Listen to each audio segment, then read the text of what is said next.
மே மாதம் 4ஆம் திகதி இலங்கையில என்னதான் செய்திகள் பெருசா இருந்தாலும், உலகத்துல என்னதான் செய்திகள் பெருசா இருந்தாலும், இன்றைக்கு அதிகமா இலங்கையிலேயும் அதிகமா பார்க்கப்படுகின்ற ஒரு செய்தி தமிழ்நாட்டு தேர்தல் முடிவுகள் தான். இது எந்த அளவுக்கு இருக்குன்னு சொன்னா, இலங்கையில தேர்தல் முடிவுகள பார்க்காதவர்களே இந்த தேர்தல் முடிவுகளை பார்க்கிற அளவுக்கு பெரிய ஒரு எதிர்பார்ப்பை ஏற்படுத்தி இருக்கிறது. இதுக்கு காரணம் டிவிகேயினுடைய வருகை, நடிகர் விஜயினுடைய அரசியல் வருகை. இதுதான் மிக முக்கியமானதாக பார்க்கப்படுது. மற்ற விடயங்களை தாண்டி இது ஒரு பெரிய விஷயமாக இன்றைய நாள்ல பார்க்கப்படுறதால, அத முதல்ல பார்த்துட்டு இன்றைய செய்திகளுக்கான சுருக்கத்துக்கு போக போறோம். அமெரிக்காவினுடைய கப்பலை ஈரான் தாக்கியிருப்பதாக ஒரு தகவல் வெளியாக இருக்குது. பரபரப்பா இப்பொழுது சர்வதேச ரீதியில பேசப்படுது. அது என்னன்றதையும் பார்க்க போறோம். இலங்கையில பெறுமதி சேர் வரி, அதாவது வெட் வரி அதிகரிக்கப்பட்டிருக்கிற என்ற ஒரு பெரிய குழப்பமும், வெளிநாட்டிலிருந்து வாங்க போற அல்லது நாங்க இப்ப இபைலயோ அல்லது தேமோலயோ அல்லது நெட்ஃபிளிக்ஸ்லயோ ஃபேஸ்புக் எந்த டிஜிட்டல் தளங்கள் மூலமாக வெளிநாட்டு தளங்கள் மூலமாக வாங்குகின்ற பொருட்களுக்கும் வெட் வரி வரப்போகிறது. இந்த மாதிரியான பல விஷயங்கள் இருக்கு. தமிழ்நாட்டினுடைய சட்டமன்ற தேர்தல், இந்த தேர்தல் திகதி ஆரம்பிக்கப்படுறதுக்கு முதல்ல இருந்தே பெரிய ஒரு பரபரப்பு. விஜய் மீது மிகப்பெரிய அளவான விமர்சனங்கள். 10 முதல் ஒரு 15 ஆசனங்களை தொகுதியை கூட அவரால் தனித்து போட்டியிட்டு பெற முடியாது என்பதுதான் பலருடைய கணிப்பாக இருந்தது. மிஞ்சி போனா அவரால் ஒரு 15 முதல் 20% வாக்குகளை மாத்திரம்தான் பெற முடியும் அப்படின்ற ஒரு பெரிய விமர்சனம் அவர் மேல இருந்தது. எந்த பெரிய ஒரு நம்பிக்கையும் அவர் மேல வைக்கல. இந்த அளவு மக்கள் கூட்டம் என்பது, அவருடைய ரசிகர்கள், இதெல்லாமே வாக்காக மாறாது. இந்த மாதிரி பலதரப்பட்ட விமர்சனங்கள் அவர் மேல தொடர்ச்சியாக முன்வைக்கப்பட்டாலும், இளைஞர்கள், மக்கள் மாற்றுவோம், மாற்றி காட்டுவோம், ஒரு புதிய அரசியல் கலாச்சாரத்தை உருவாக்குகின்ற பணியில இப்பொழுது பல நாடுகளுடைய மக்கள், இளைஞர்கள் இருக்காங்க. அதுல முக்கியமா சொல்ல போனா இலங்கையினுடைய தேர்தலை கூட நாம் எடுத்துக்கொள்ளலாம். இந்த தேர்தலை அந்த தேர்தலையும் ஒப்பிட்டு பார்க்க முடியாது. ஆனால் மாற்றங்களை விரும்புகிறார்கள் மக்கள் அப்படின்றதுல பல நாடுகள் நிரூபித்திருக்கின்றன. மியான்மரா இருக்கட்டும், பங்களாதேஷா இருக்கட்டும், நேபாள், பாகிஸ்தான் ஆகிய நாடுகள்ல மிகப்பெரிய அளவான எதிர்ப்புகள் கிளம்பி இருக்கிறது அரசாங்கங்களுக்கு எதிராக. இதை மாற்றணும் அப்படின்ட்டு. ஆனால் வெற்றி பெற்ற நாடுகள் அப்படின்னு பார்த்தா இப்ப கிட்டத்தட்ட இலங்கை, அடுத்ததா தமிழ்நாடு இருக்கு. இந்த அடிப்படையில் இப்பொழுது விஜய் 100 தொகுதிகளை அல்லது 100 இடங்களை கைப்பற்றி இருக்கிறார் அப்படின்றது பெரிய அளவான ஒரு வெற்றியாக பார்க்கப்படுது. தனித்து ஆட்சி அமைக்க கூடிய அந்த நிலையை நெருங்கி கொண்டிருக்கிறார் அப்படின்றதான் இப்பொழுது தமிழக செய்திகள் கூறுது. இதுல முக்கியமா சொல்ல போனா பலருடைய விமர்சனமாக இருந்தது, அவர் ஒரு 10 முதல் 15% வாக்குகளை தான் பெறுவார் அப்படின்னு சொல்லப்பட்டது. நாங்க இப்ப இந்த வீடியோ ரெக்கார்ட் பண்றோம் மாலை 5:30 அவர் கிட்டத்தட்ட இப்பொழுது 47% நெருங்கி இருப்பதாக சொல்லப்படுது. இது வரலாற்றிலே, தமிழக தேர்தல் வரலாற்றிலே, சட்டமன்ற தேர்தல் வரலாற்றிலேயே இது ஒரு பெரிய சாதனையாக பார்க்கப்படுது. காரணம்னு சொன்னா, ஒரு நடிகராயிருந்து சினிமா துறையினுடைய பிரபலத்தை வைத்துக்கொண்டு தேர்தல் கடத்துல வெற்றி பெற்றவர்கள் அப்படின்னு பார்த்தா எம்ஜிஆர் சொல்லுவாங்க. அவர் மிகப்பெரிய அளவுல மக்கள் மத்தியில இன்னும் இடம் பிடித்த ஒரு தலைவர். இந்த தேர்தலை அவருடைய 1977ஆம் ஆண்டு அவர் வெற்றி பெற்று ஆட்சியை கைப்பற்றி அதிமுகவுடைய கட்சியிலிருந்து ஆட்சியை கைப்பற்றிய பொழுதே அவர் 30.4% வாக்குகளை பெற்று வெற்றி பெற்றார். ஆனால் அதை தாண்டி 15% இப்பொழுது விஜயுடைய அந்த வாக்கு வீதம் அதிகரித்திருக்கிறது. 50% தாண்டும் அப்படின்னு சொல்லி தான் கணிக்கிறாங்க. இந்த மாதிரி ஒரு தேர்தல் வெளியீடுகள் இப்பொழுது வந்து கொண்டிருக்கிறது. இன்னும் கிட்டத்தட்ட 1 கோடி வாக்குகள் எண்ணப்பட இருப்பதாக சொல்லப்படுது. இதுல இலக்கங்கள் மாறலாம்னு சொல்லப்படுது. 118 என்ற இலக்கு விஜயுடைய கட்சியால அல்லது தாவைக்காவால பெற முடியாமல் போனாலும், சில கட்சிகளோடு, சிறிய கட்சிகளோடு இணைந்து ஆட்சி அமைப்பதற்கான பெரும்பான்மை பலம் அவங்கள்ட்ட தான் இருக்கு அப்படின்னு தான் இப்போதைக்கு கிடைக்கின்ற தகவல்கள் எல்லாமே. இதுல பெரிய அளவாக பார்க்கப்படுகின்ற விஷயம் சொன்னா, இப்போது இருக்கின்ற முதல்வர் மு.க.ஸ்டாலின் அவர்கள் தன்னுடைய தொகுதியிலேயே படுதோல்வி அடைந்திருக்கிறார். அது மட்டும் இல்லாமல் அமைச்சர் கனிமொழி தோல்வி அடைந்திருக்காங்க. உதயநிதி ஸ்டாலின் தன்னுடைய தொகுதியில வெற்றி பெற்றிருக்காரு. இந்த மாதிரி திமுகவினுடைய மிக முக்கியமான இடங்களை விஜயுடைய கட்சி கைப்பற்றியிருப்பது பெரிய அளவாக இப்பொழுது பார்க்கப்படுது.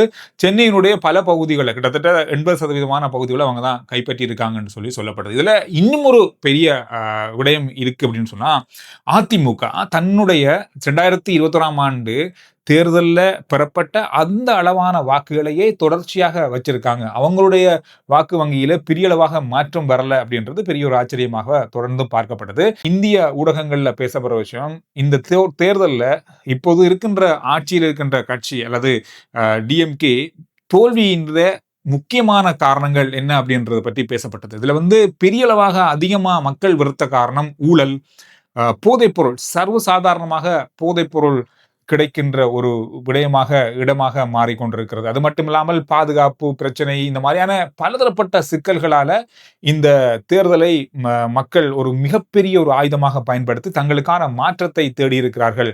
இதுதான் மிக முக்கியமானது. என்னதான் திரைப்பிரபலமாக இருந்தாலும் மாற்றம் ஒன்று தேவை. இந்த திராவிட கட்சிகளுக்கு இடையில் இருந்து வெளியேறி மக்கள் புதிய ஒரு ஆட்சியை அல்லது புதிய ஒரு அரசியல் கலாச்சாரத்தை நோக்கி பயணித்தார்கள் அப்படி என்ற ஒரு கட்டத்துக்குலாம் இப்ப இருக்கு. யார்கிட்ட கேட்டாலும், எந்த அரசியல்வாதி எந்த ஊடகவாளர்கிட்ட கேட்டாலும் இதை கணிக்க முடியாம போயிட்டு எங்களால அப்படி என்ற பதில் தான் இருக்கு. ஆனால் உலகம் முழுவதும் கடந்த 5 வருஷத்தை எடுத்து பார்க்கும்போது இளைஞர்களுடைய ஆதிக்கம் இந்த தேர்தல்கள் அதிகமாக பார்க்கப்படுது.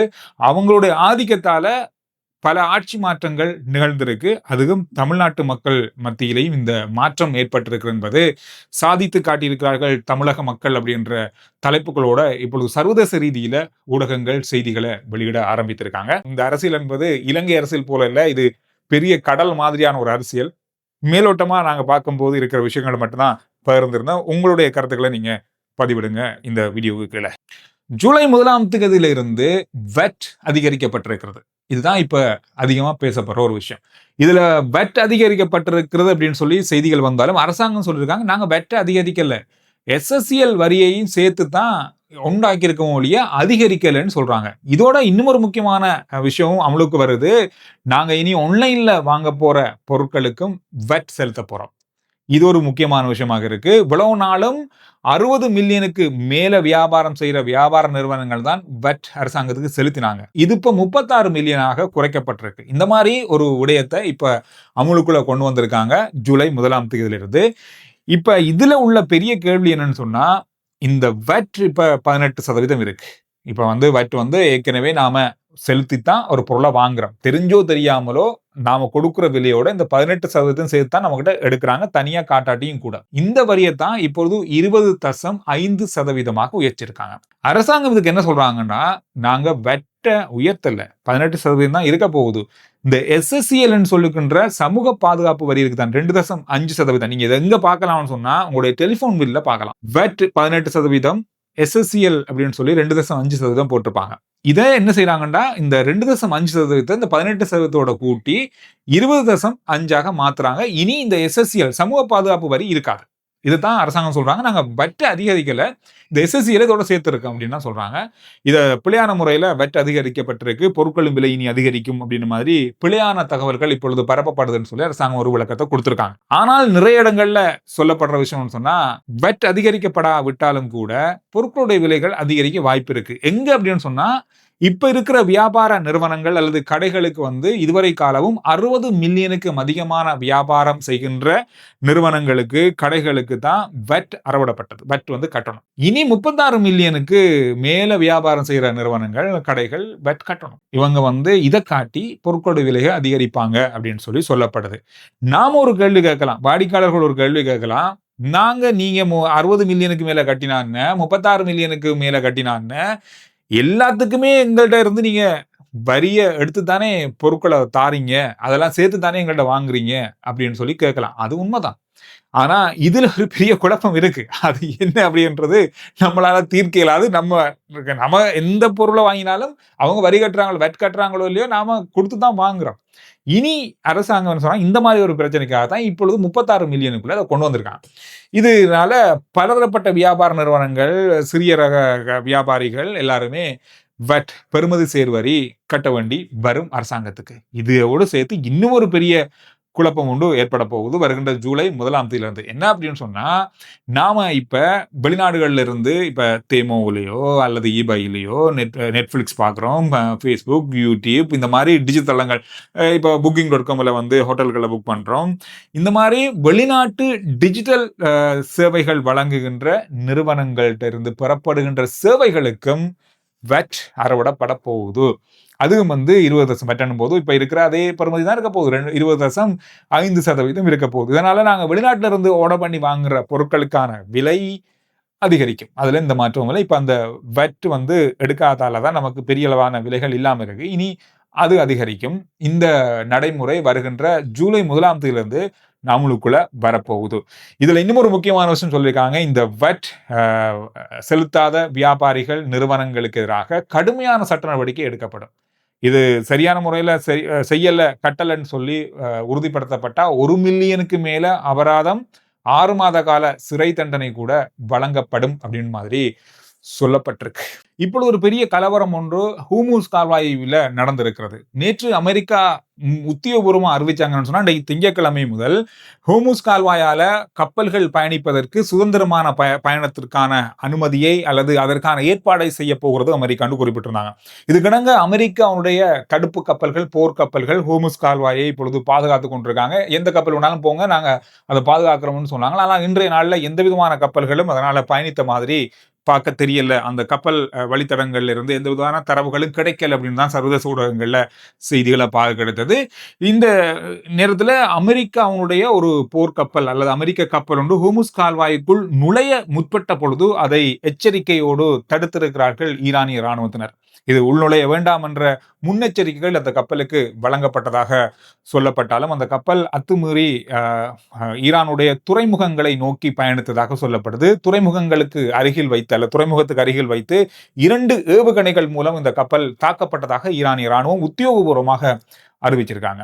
ஆனால் இப்பொழுது அமெரிக்கா இந்த தாக்குதல் தொடர்பாக வெளியிட்ட கருத்துல அப்படி எந்த ஒரு தாக்குதலும் அமெரிக்க கப்பல்களுக்கு எதிராக நடத்தப்படலை அப்படின்ற மாதிரி அவங்களுடைய தகவல்கள்ல வெளியாகி இருக்கிறது. எனவே ஹோர்முஸ் கால்வாய் வழியாக இப்பொழுது பெரிய அளவான பதட்ட நிலை மீண்டும் அதிகரித்திருக்கிறது.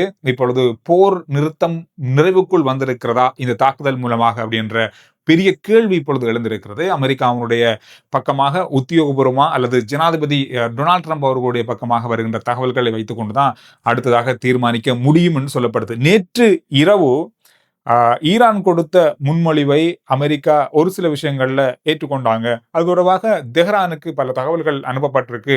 அதை பற்றி தெஹ்ரான் இப்பொழுது ஆராய்ந்து வருகிறது என்று சொல்லப்பட்டது. ஆனால் அதுல மிக முக்கியமாக அணு ஆயுதம் அல்லது யுரேனியம் செறிவூட்டல் தொடர்பான எந்த விதமான உடன்படிக்கைகளும் இல்லை அப்படின்றதால அமெரிக்கா இதை பெரிய அளவாக எடுத்துக்கொள்ள மாட்டோம் அப்படின்ற மாதிரி சொல்லிட்டாங்க. எனவே இதுல பேச்சுவார்த்தைக்கு இப்பொழுது இடமில்லாத ஒரு கட்டம் நெருங்கி கொண்டிருக்கிறதால தாக்குதல்கள் அல்லது இந்த மாதிரியான முறுகல்கள் தொடர்ந்தும் நடக்க வாய்ப்புகள் இருக்கு அப்படின்னு சொல்லி எதிர்பார்க்கப்படுது. இந்த தாக்குதலுக்கு பிறகு கப்பல் தாக்கப்பட்டது, அமெரிக்காவுடைய கப்பல் தாக்கப்பட்டதுன்றதுக்கு பிறகு சர்வதேச சந்தையில எண்ணெய் விலை மிகப்பெரிய அளவு உயர்ந்திருக்கு.